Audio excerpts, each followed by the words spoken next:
पेटविले गणेश गल्लीला आणि पत्र वाचून आनंद झाला मुंबईच्या राजाला.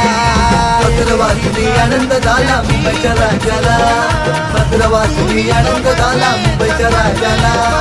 अनेक रूपे घेऊन येतो माझा गणराया.